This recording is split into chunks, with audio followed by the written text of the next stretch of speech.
Millionaire catches nanny protecting his blind daughter, and he can't believe his eyes. Marcus Sterling entered his lavish Atlanta estate on a Friday afternoon, earlier than planned. Still dressed in the navy suit from his business trip to Chicago, he placed his leather attaché on the cherry wood console by the foyer. As he moved toward the expansive living room, he suddenly paused. A faint sound drifted through the vast space. Muffled sobs mingled with a calming, gentle voice. Marcus narrowed his eyes, heart accelerating as he recognized his daughter's voice. Zoe. She was only 7, her eyes always concealed behind dark glasses, sitting on the cool travertine floor, clutching a well-loved stuffed elephant to her chest. Beside her knelt Imani Jackson, the new live-in nanny and housekeeper hired less than a fortnight ago. Imani was kneeling close to Zoe, one hand resting softly on the girl's back, whispering quietly, "It's all right, Zoe. Nobody can harm you as long as I'm here." For a moment, time seemed to stand still. Marcus had seen dozens of caretakers pass through this house, yet none had ever spoken with such tenderness. There was no impatience, no thinly veiled annoyance, only patience and genuine warmth. Zoe was usually withdrawn, recoiling whenever adults came near. Yet today she sat quietly, trembling slightly, but not resisting Imani's touch. Her small shoulders even seemed to ease as though she had finally found a safe harbor. Marcus stood frozen at the threshold, fists unconsciously tightening. A strange mix of warmth and sorrow surged inside him. How long had it been since he had seen his daughter comforted like this? An image of Genevieve, his current wife, flashed through his mind, always occupied with fundraising balls, high-profile events, and expensive wardrobes. With Zoe, she remained polite but distant, treating her more as an obligation than as family.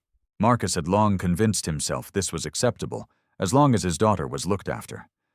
But now, watching this scene, he could no longer ignore the truth.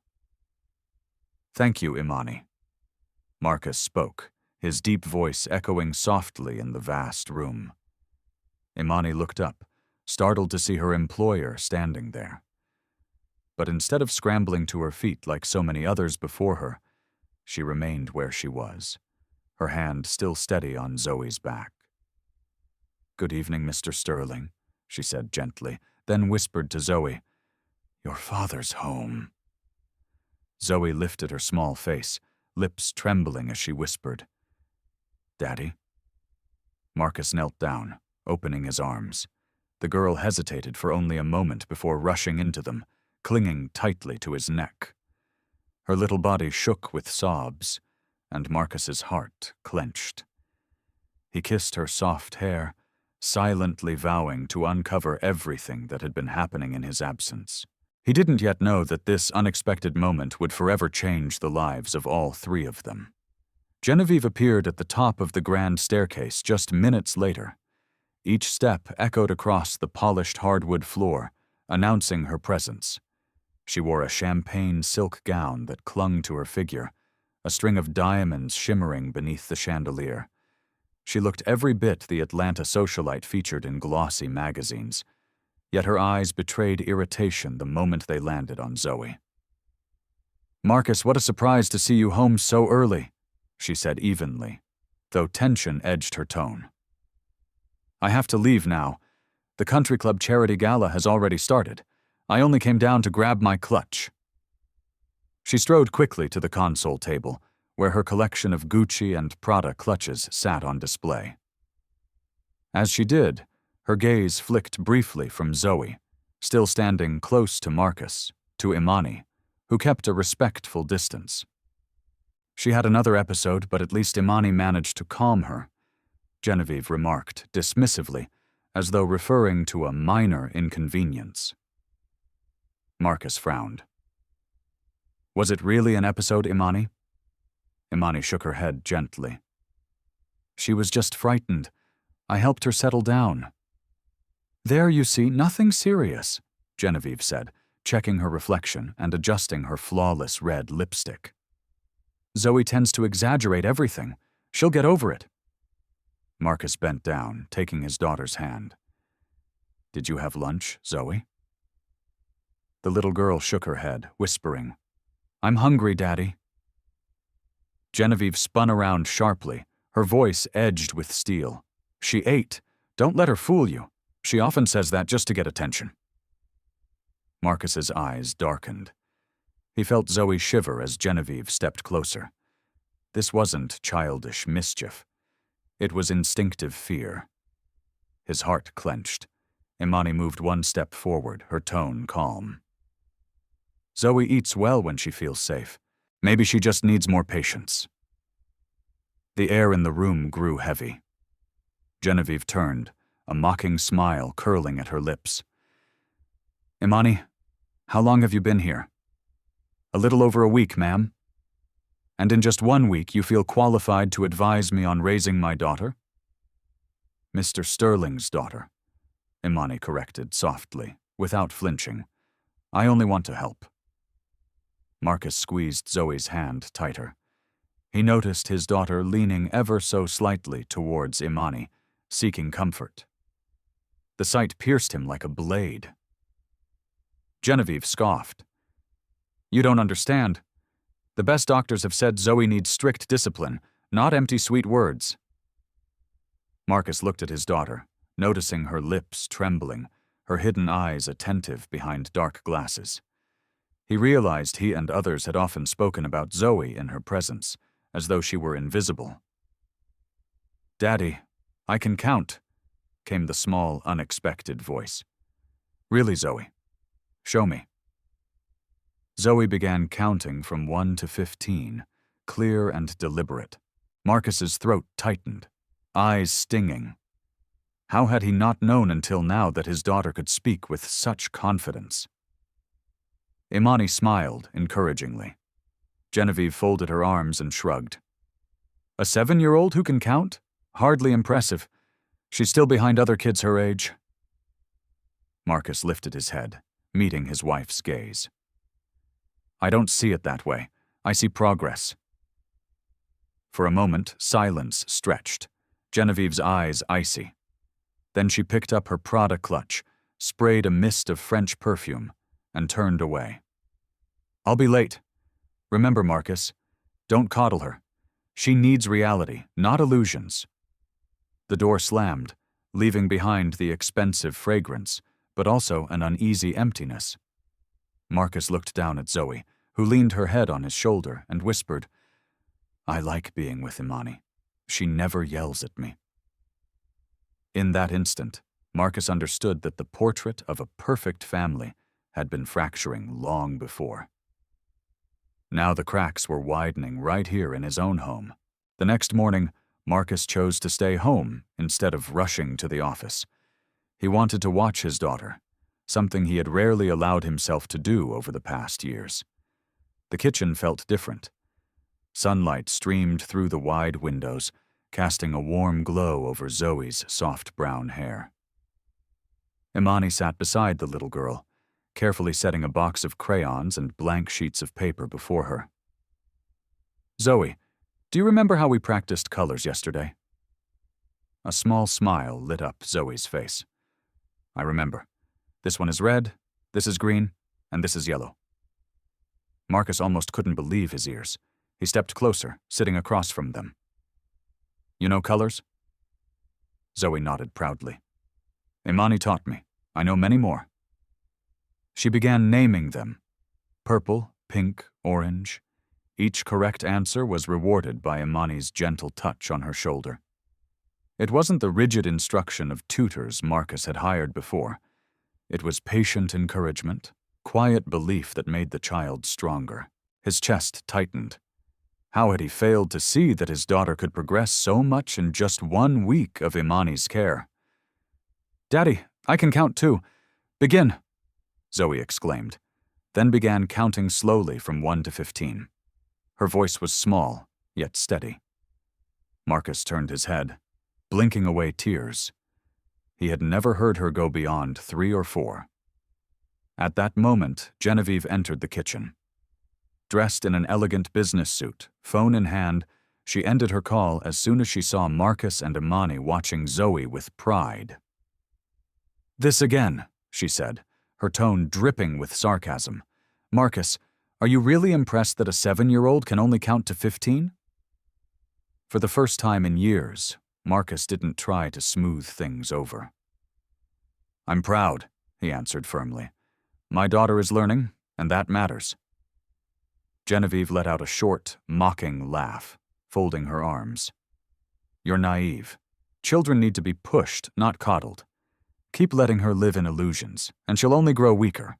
The air in the room froze. Zoe's small hand clutched Marcus's tightly. Imani's eyes met his, a silent plea. "Stand with your daughter." Marcus drew a long breath. "I don't see illusions. I see potential." Zoe lifted her face, morning light soft against her young features. She whispered, almost afraid of being ridiculed. "Daddy, I can learn so many things if someone teaches me." Marcus's heart ached. In that instant, he knew he could no longer leave his daughter's future in others' hands. He had to be present to protect her and to believe in her abilities himself. For a long moment, he simply sat there, watching Zoe beam with pride over the simplest victories. How many of these moments had slipped through his fingers while he was away chasing meetings and deals? How many times had his daughter looked for comfort and found none? The thought struck him like a blade, leaving guilt and determination in equal measure. So instead of heading back to the office, he turned to Imani and whispered, almost impulsively, "Let's take her to the park." A place where Zoe could laugh, not as a fragile child, but simply as a little girl. Atlanta basked in sunlight that day. Piedmont Park buzzed with children's laughter. But for Marcus, everything seemed to quiet as he held Zoe's hand through the iron gate.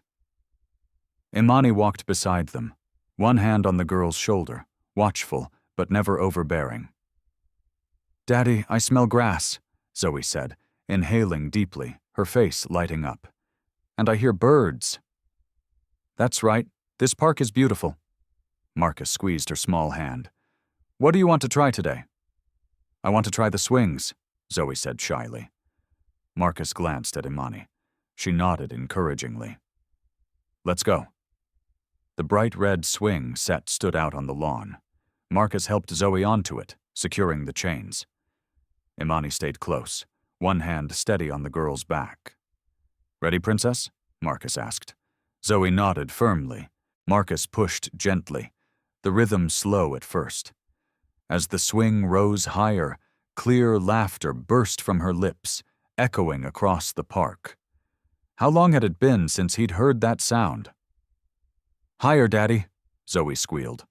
Marcus laughed out loud, pushing harder. Imani watched, her eyes glimmering with joy, and something deeply moved. After the swings, they explored the slide, then the sandbox. Zoe delighted in every detail, running her fingers through the fine grains of sand, describing the texture aloud. Imani let her try things on her own, stepping in only when necessary. Later, resting under a tree, Marcus handed Zoe a water bottle. "How do you feel?" "I feel normal, like other kids." Her voice was soft, but filled with joy. The words struck Marcus's heart. Imani stayed silent, her hand instinctively resting on Zoe's shoulder, as though shielding her. "You've never felt normal before?" Marcus asked. Zoe shook her head. "At home, I usually feel different. But here, I can run, play, laugh. I'm not afraid." Marcus swallowed hard, pulling his daughter into a tight embrace. Imani watched them, a pang tugging at her chest. How could a child so innocent have ever felt less than enough? In the afternoon, they bought vanilla ice cream from a small stand. Zoe bit into hers, her mouth smeared, yet her grin radiant. Marcus chuckled, an unguarded, genuine laugh he hadn't released in years. As the sun dipped lower, Zoe lay on the grass, Imani beside her, Marcus watching nearby. The girl whispered, "Daddy, today is the best day of my life." Marcus clenched his hands, silently vowing, never again would his daughter live through days of sorrow. After the afternoon at the park, with Zoe fast asleep in the back seat, Marcus drove slowly along the tree-lined road. The air was quiet, filled only with the steady breathing of the child. Imani sat beside him, her eyes gazing silently at the passing scenery. "Thank you, Imani," Marcus said, his voice low but sincere. "I've never seen Zoe so happy." Imani smiled faintly, but the smile carried an unspoken sorrow. "Zoe deserves joy. Children only need someone to believe in them and to be patient." Marcus glanced at her, noticing the shimmer in her eyes. After a moment of hesitation, Imani spoke softly, as if releasing a long-buried secret. "I once had a daughter, but she's gone." Marcus's grip on the steering wheel tightened. For a moment, he had no words. "She was only 6 when illness took her," Imani continued, her voice trembling yet steady. "I tried everything, but I couldn't keep her. From that day, my life felt empty, until I met Zoe." She turned to Marcus, tears brimming. "When I look at her, I remember everything. The loss, yes, but also the chance to love again. I don't want Zoe to feel the loneliness my daughter once did." The car stopped at a red light. Marcus sat motionless, his chest heavy. He had never heard a story that pierced him so deeply. Quietly, he said, "Imani, I don't know what to say, but I do know this. Zoe is lucky to have you." Imani nodded gently, wiping her tears. The silence in the car grew thick, filled with unspoken grief and gratitude. Glancing in the rearview mirror, Marcus saw Zoe asleep, clutching her worn, stuffed elephant. Suddenly, it struck him. How long had he been chasing business while leaving his daughter in the care of a wife who offered only coldness and detachment? The thought shook him. The image of a happy family he had proudly shown the world began to fracture. If Imani, carrying the unbearable pain of losing her child, could still pour love so tenderly into Zoe, then why did his own wife give nothing but indifference? The question cut deep, and Marcus knew that from this moment forward, he could no longer ignore what was truly happening inside his own home. That night, as Marcus returned home with Zoe and Imani, a heavy weight lingered in his chest. Imani's story of losing her child had moved him deeply, but it also awakened a troubling suspicion. Within the home he thought he had built, how many truths were still hidden in the shadows? Zoe sat in the living room, clutching her worn, stuffed elephant. Marcus had just hung his jacket when his daughter asked softly, "Daddy, why does Genevieve hate my drawings?" He froze. "What do you mean, Zoe?" The girl timidly stood and led Marcus and Imani to the kitchen. Inside the steel trash bin lay scraps of torn paper, still bright with color. Marcus bent down, picking up the pieces.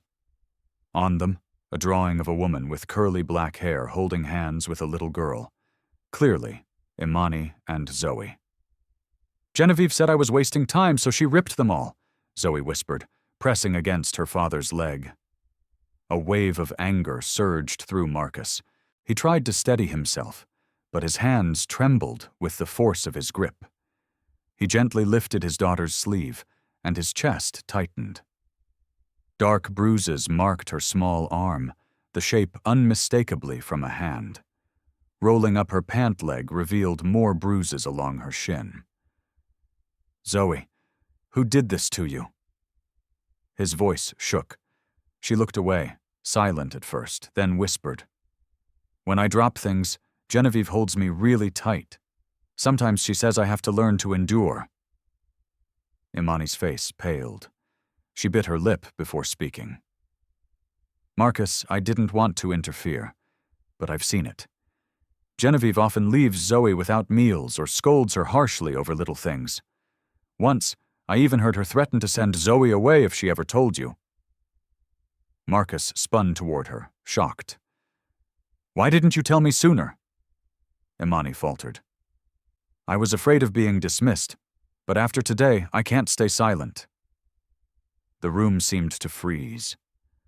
Marcus gathered Zoe into his arms, his heart aching. His daughter, instead of being loved, had been living in fear. At that moment, the sharp click of heels echoed. Genevieve entered, her perfume still lingering, her eyes narrowing at the sight of the three together. "What's going on?" she asked coolly. Marcus set Zoe on a chair and stood tall. "We need to talk." Genevieve crossed her arms. "About what?" He raised the scraps of paper. "About you tearing up Zoe's drawings and about the bruises on her body." For an instant, Genevieve's face paled, but she quickly masked it with indifference. "Zoe exaggerates. Children get bruises all the time." "Stop lying," Marcus thundered. "I heard it from Zoe herself, and Imani has witnessed it too." Genevieve's glare shot toward Imani, venomous. "You dare turn against me?" Imani answered calmly but firmly. "I'm only speaking the truth. Zoe needs protection." The room thickened with tension. Marcus stepped closer to Genevieve.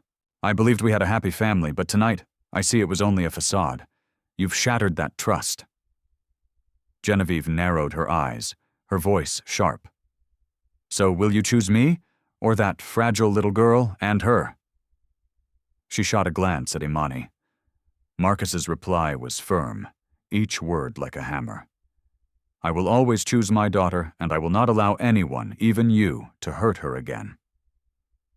The declaration rang like a final bell. Their marriage had cracked beyond repair, with no return. Genevieve stood frozen for a few seconds after Marcus's firm words. Her face turned pale, then flushed with fury. She threw her handbag aside and snapped, her voice trembling. "You'll regret choosing that child over me. I won't tolerate being humiliated like this." No one replied. Marcus held Zoe tightly in his arms, while Imani stood quietly behind him like an invisible shield. Finally, Genevieve spun on her heels, the sharp sound of stilettos echoing down the hallway. The front door slammed shut, leaving behind a strange, heavy silence. Zoe buried her face against her father's chest, whispering, "Daddy, she's not coming back, right?" Marcus hugged her tighter. "No, sweetheart, and no matter what happens, I promise I will never abandon you." The little girl lifted her head, her eyes behind thick glasses glimmering with hope. "Really, Daddy? Really? You are the most important thing in my life." Imani's vision blurred as she watched them. In that moment, she knew with certainty, from now on, Zoe would never be alone again. That evening, for the first time in years, the kitchen was filled with a comforting aroma. Imani cooked chicken soup, while Marcus helped his daughter set the table. Zoe carefully placed each spoon, fumbling a little but glowing with pride. When they sat down together, there was no tension, no cold stares, only smiles. "Daddy, can I pick dessert tonight?" Zoe asked softly. "Of course, Princess," Marcus chuckled. "Then vanilla ice cream. I want to eat it with my second mom." Marcus and Imani froze.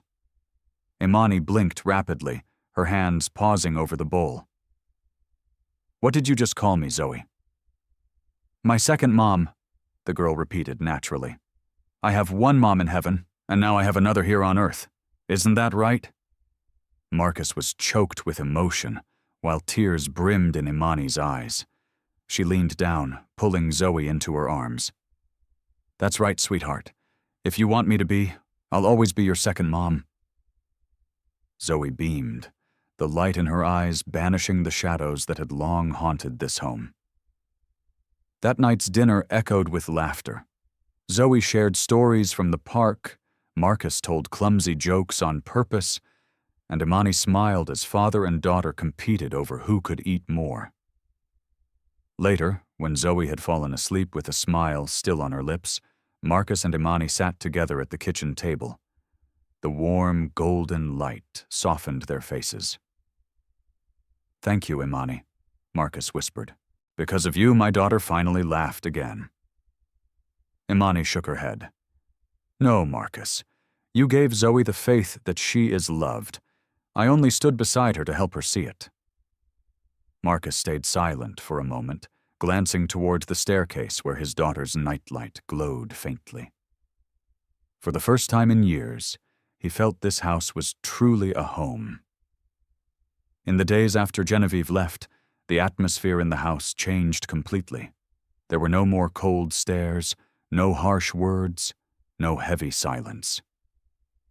Instead, laughter filled the rooms, warm meals scented the air, and the family shared simple moments they had never experienced before. One morning, Marcus surprised Zoe by setting his laptop on the kitchen table instead of leaving for the office. "Daddy, aren't you going to work today?" she asked curiously. Marcus ruffled her hair and smiled. "No, Princess. I'll be working from home more often. That way I can eat breakfast with you, take you to the garden, and listen to your stories every single day." Zoe hugged his neck tightly, her eyes shining behind her glasses. "I love that. That means I won't feel alone anymore." The morning soon turned into a new routine. Imani patiently guided Zoe in the kitchen, showing her how to hold a spoon, measure flour, or sprinkle cinnamon into cake batter. These small tasks brought immense joy to the little girl. "See, Zoe," Imani said with a smile. "Even if your vision is blurry, you can still cook beautifully. Your hands and your heart are your greatest eyes." Marcus stood nearby, silently watching, feeling as though his own heart was healing alongside his daughter's. Beyond the kitchen, Imani encouraged Zoe to paint. Despite her limited sight, the girl chose colors and shapes with determination, creating not perfect lines, but a vivid world born from her imagination. One afternoon, she handed Marcus a drawing, 2 tall figures, and 1 small one standing between them, hand in hand. "This is you. This is Mom Imani, and this is me, our family." Marcus's eyes welled up as he hugged his daughter close. Imani looked at the picture, her chest tightening, yet filled with a warmth she had long forgotten. Behind the house, a small garden began to bloom. Together they dug the soil, planted seeds, watered the earth. Zoe worked with enthusiasm, her little hands covered in dirt, her face glowing. "I want to plant sunflowers," she announced, "because they always turn toward the sun, just like I'll always turn toward Daddy and Mom Imani." The words caught Marcus's breath. He realized that love and safety were teaching his daughter more than any classroom ever could. Day by day, Zoe transformed. She was no longer timid or withdrawn. She asked questions, voiced her thoughts, and expressed herself with confidence. Imani always reminded her, "You don't have to see the world with your eyes. You can feel it with your heart, your mind, and your hands. Your vision doesn't limit you. It just gives you another way to explore life." Marcus listened quietly, understanding that Imani wasn't only teaching Zoe to cook, to paint, or to garden. She was teaching his daughter how to live, how to trust herself, and how to love life. The house, once filled with shadows, had finally become a true home, a place where a child rediscovered joy, a father learned to be present, and a woman found her chance to love again. The peaceful days seemed endless, but storms soon found their way back. One gray afternoon, the mailman delivered a thick envelope. Marcus tore it open, and his heart sank. Genevieve had filed a lawsuit. In her petition, she claimed Marcus was incapable of raising a visually impaired child, insisting Zoe should be placed in a boarding school with discipline and expertise. She also demanded a division of assets. Marcus slammed the papers onto the table. She wants to rip Zoe away from me, to turn her into a cold project of the system, just to prove herself right. Attorney Dawson spoke calmly but firmly.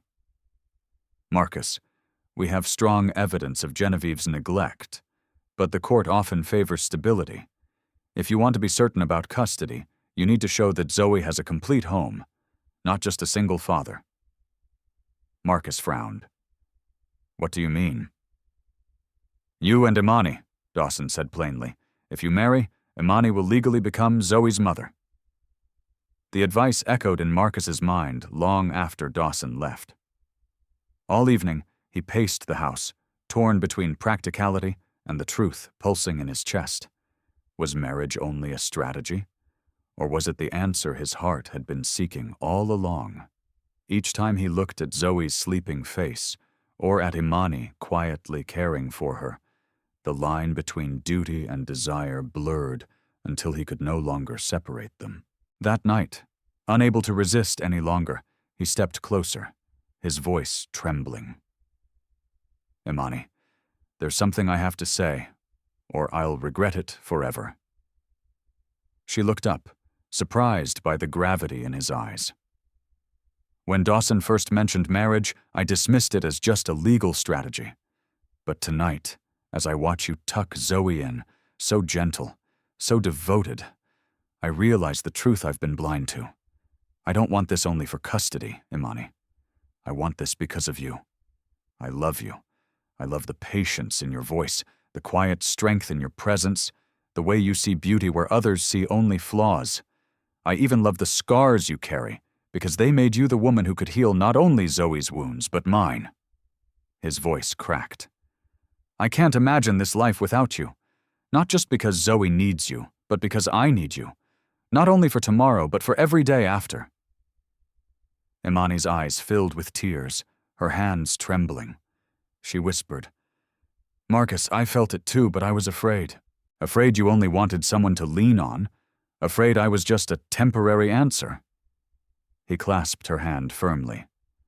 No, Imani, you are never temporary. You are the missing heart of this family. If you'll say yes, let's not only fight for Zoe together, but live for each other as a true family. In the quiet room, with only Zoe's gentle breathing in the background, a long-awaited confession broke through the silence, closing the distance between two wounded hearts. And that promise led to the next step, a simple yet sacred wedding, where love and responsibility became one.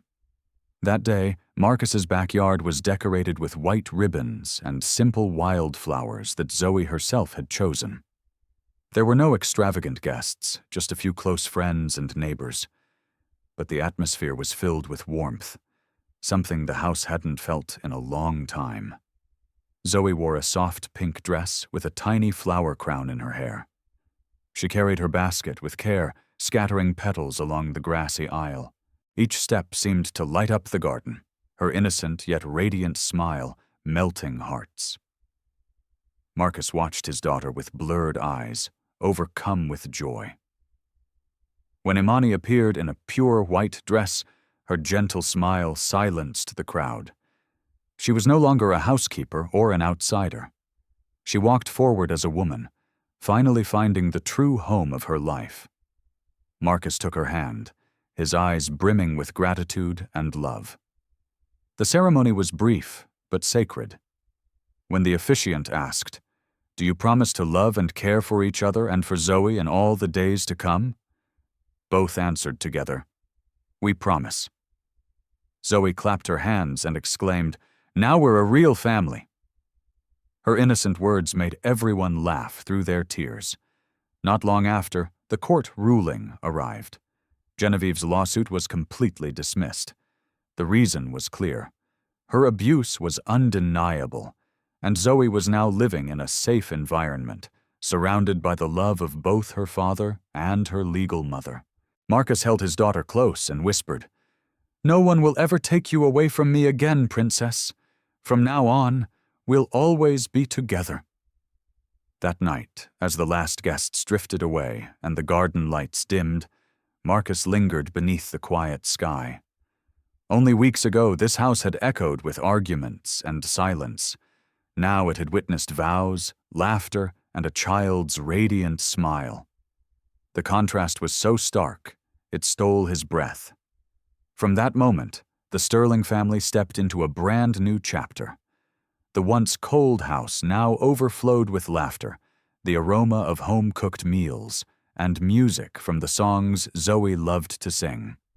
Every morning, Marcus took his daughter to a special school where teachers believed disability was not a limit, but a way for children to shine in their own light. Zoe quickly made friends, joined art classes, and used her small hands to paint the colorful world within her soul. Her paintings were hung in the living room, a proud display of her growth. Afternoons were filled with the rhythm of the kitchen. Zoe cooked with Imani, warm-baked pies, colorful salads. Marcus often watched from the doorway, his heart swelling at the sight of the two most important girls in his life, chatting and laughing. Sometimes he joined in, and they would all burst into laughter when flour dusted the entire kitchen. Music also became a vital part of their life. Zoe loved to sing, while Imani taught her to clap rhythms, to feel sounds with her whole body. Each night, the girl's clear voice filled the home, replacing the silence and tension of the past.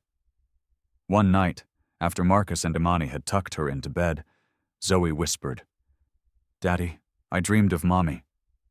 Marcus froze. "Can you tell me about it?" "In the dream, Mommy was smiling, standing in a garden full of light. She told me she's happy that I have another mom now. She said Imani is a gift from heaven, so I'll never feel alone again." Marcus's eyes blurred with tears. Imani sat beside Zoe, taking her hand. "You know what, sweetheart? Your mommy is surely watching us and smiling every single day." Zoe nodded, hugging them both tightly. In that tender moment, Marcus understood a simple truth. Family is not just blood.